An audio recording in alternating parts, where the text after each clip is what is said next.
TDP ప్రకటించిన కమిటీలో భాగంగా కడప నగరానికి చెందిన బలిజ సామాజిక వర్గ నాయకుడు బాలిశెట్టి హరిప్రసాద్ కు జాతీయ ఉపాధ్యక్ష పదవి లభించింది. దీంతో టీడీపీ నేతలు కార్యకర్తలు హర్షం వ్యక్తం చేస్తున్నారు.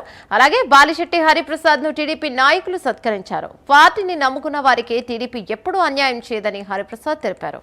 పార్టీలో ఉన్న నాయకులు కార్యకర్తలు తొందరపడాల్సిన అవసరం లేదని ప్రతి ఒక్కరిని పార్టీ గుర్తిస్తుందంటున్న హరిప్రసాద్ తో మా ప్రతినిధి సుధీర్ ఫేస్ టు ఫేస్. కొద్దిసేపటి క్రితమే జాతీయ అధ్యక్షులు అలాగే రాష్ట్రానికి సంబంధించిన కమిటీలను కూడా రిలీజ్ చేయడం జరిగింది. అయితే ఈ నేపథ్యంలో కడప నగరానికి సంబంధించి ఏదైతే బలిజ సామాజిక చెందినటువంటి హరిప్రసాద్ కూడా జాతీయ ఉపాధ్యక్ష పదవి ఇవ్వడం జరిగింది. అయితే ఈ నేపథ్యంలో ఆయన కార్యాలయంలో కూడా పూర్తిస్థాయిలో పెద్ద ఎత్తున కూడా సంబరాలు జరుగుతున్న పరిస్థితి ఉంది. ఆయన అన్నారు, అన్న ఏంటి ఊహించని విధంగా కూడా ఈ రోజు మీకు జాతీయ ఉపాధ్యక్షుడికి ఇవ్వడం జరిగింది, ఎలా ఫీల్ అవుతున్నారు? మేము చాలా సంతోషంగా ఫీల్ అవుతున్నాం. ఎందుకంటే మొదటి నుంచి కూడా తెలుగుదేశం పార్టీ వీరాభిమానంగా ఉన్నాం. 1983 నుంచి కూడా పార్టీలో మేము వర్క్ చేసినాం. అప్పట్లో జిల్లా ఉపాధ్యక్షుడిగా పనిచేసిన, యూత్లో పనిచేసిన, అదేవిధంగా నగర అధ్యక్షుడిగా పనిచేశా, తర్వాత జిల్లా జనరల్ సెక్రటరీగా పనిచేశా, స్టేట్ ఆర్గనైజ్ సెక్రటరీగా పనిచేశా. అన్నీ కింది నుంచి పై స్థాయి వరకు అన్నీ పనిచేశాను.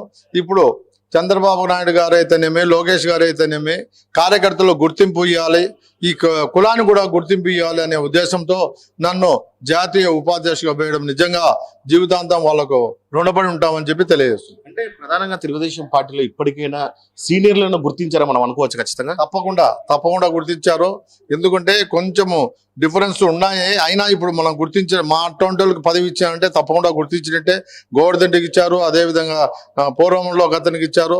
కాబట్టి తెలుగుదేశం పార్టీ ఎప్పటికైనా సీనియర్లు గుర్తిస్తుంది అనే దాంట్లో ఏమాత్రం కూడా అనుమానం లేదు. తప్పకుండా గుర్తిస్తుంది. అయితే ఓపికగా ఉండాలా. ఆ ఓపికగా ఉన్నాం కాబట్టి మాకు ఇంత మంచి పదవి చంద్రబాబు నాయుడు గారు ఇచ్చారని చెప్పి నేను ఆశిస్తున్నాను. అంటే మీకు ఈరోజు జాతీయ ఉపాధ్యక్ష పదవి ఇవ్వడం జరిగింది. కడప నగరానికి వస్తే కనుక ఇక్కడ గ్రూప్ రాజకీయాలు ఉన్నాయి. ఇవన్నీ రానున్న రోజుల్లో మీరు అందరూ ఒకే తాడిపైకి తెస్తారా? ప్రయత్నం చేస్తాం తప్పకుండా. ఎందుకంటే మేము ఏ విధంగా ఉంటామో అవతల వాళ్ళు కూడా అందరితో కలిసి పనిచేయాలని ఉండాలి కదా. ఒకరు వన్ సైడ్ ఉంటే కాదు కదా, వన్ సైడ్ లవ్ కాదు కదా. బోత్ సైడ్ ఉంటే అది ప్రేమ వికటిస్తుంది, ప్రేమ ఫలిస్తుంది. కాబట్టి అవతల ఎవరైతే క్యాండిడేట్లు ఉన్నారో మేము కూడా కలిసిపోవాలనుకుంటే తప్పకుండా సహకరిస్తారు. అందరూ కూడా కార్యకర్తలు అందరూ కూడా ఒకటే చెప్తున్నా, తెలుగుదేశం పార్టీ కార్యకర్తల పార్టీ ఇది. తప్పకుండా అందరికీ న్యాయం చేస్తుంది. అయితే కొంచెం ఓపికగా ఉండండి, తప్పకుండా న్యాయం చేస్తుందని చెప్పి నేను ఆశిస్తున్నాను. అంటే గత కొన్ని రోజుల కిందట కూడా కడప నగరంలో కావచ్చు, అలాగే జిల్లా వ్యాప్తంగా కూడా వచ్చు కీలక వ్యాఖ్యలు చేశారు. అంటే సీనియర్ లేదు, తొక్క లేదు అని చాలా గడుసు వ్యాఖ్యలు చేసిన వ్యక్తులు ఉన్నారు. ఈ రోజు సీనియర్లను చూసి ఇంత పదవి మీకు ఇవ్వడం జరిగింది. దీన్ని మీరేమంటారు? తప్పకుండా సీనియర్ లేదు, ఇది లేదని చెప్పి ఇక్కడ వాళ్ళు కాదు చెప్పాల్సిందే. చంద్రబాబు నాయుడు, లోకేష్ గారు వాళ్ళే సీనియర్లు గుర్తించి మాకు పదవి ఇచ్చారు. సీనియర్లు గుర్తించారు కాబట్టి కదా మాకు ఇంత పెద్ద పదవి ఇచ్చింది. లేకపోతే వాళ్ళు వీళ్ళ మాదిరి అనుకుంటే అది ఉండదు కదా. కాబట్టి తప్పకుండా తెలుగుదేశం పార్టీ అధినాయకత్వము మమ్మల్ని ఎవరైతే సీనియర్లు ఉన్నారో వాళ్ళని తప్పకుండా గుర్తిస్తుంది.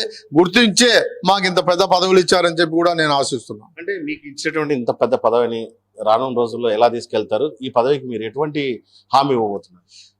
తప్పకుండా ఈ పదవికి న్యాయం చేస్తాం, ప్రజల్లోకి పోతాం. అదేవిధంగా మా సామాజిక వర్గం అయితే అన్ని సామాజిక వర్గాల దగ్గరికి పోయి మేము తెలుగుదేశం పార్టీ ఏ విధంగా ముందుకు పోతా ఉంది, గతంలో జగన్మోహన్ రెడ్డి ఏ విధంగా ఈ రాష్ట్రాన్ని నాశనం చేశాడు, కాబట్టి మనం తెలుగుదేశం పార్టీకి అందరూ కూడా అండదండలు ఉండాలా అని చెప్పి రాష్ట్ర వ్యాప్తంగా తిరుగుతాము. అదేవిధంగా మమ్మల్ని పార్టీ ఎక్కడ హైకమాండ్ ఎక్కడ పొమ్మంటే అక్కడ పోయి కూడా మేము పనిచేస్తామని చెప్పి కూడా తెలియజేస్తాం. ఇది మొత్తంగా చూసుకుంటే కనుక ఆయనకి ఇచ్చినటువంటి ఏదైతే జాతీయ ఉపాధ్యక్ష పదవిని పూర్తిస్థాయిలో కూడా అన్ని విధాలుగా ఖచ్చితంగా న్యాయం చేస్తానని చెప్తున్నారు. అలాగే ముఖ్యంగా చూసుకుంటే కనుక ఏదైతే తెలుగుదేశం పార్టీ అటు నారా చంద్రబాబు నాయుడు కావచ్చు, లోకేష్ కూడా పూర్తిస్థాయిలో కూడా తనను గుర్తించి తనకు ఉన్నటువంటి సీనియారిటీని గుర్తించి ఈ రోజు నాకు ఖచ్చితంగా ఇచ్చారు. అలాగే ఎవరైనా పార్టీలో ఉన్నటువంటి వాళ్ళు కూడా ఎవరు తొందరపడకుండా ఉండాలని చెప్పి చెప్తున్నారు. అందరినీ పార్టీ గుర్తిస్తుందని చెప్పి ఆయన చెప్తున్న పరిస్థితి ఉంది. వీడియో జర్నలిస్ట్ రాకేష్తో సుధీర్, ప్రైమ్ న్యూస్, కడప.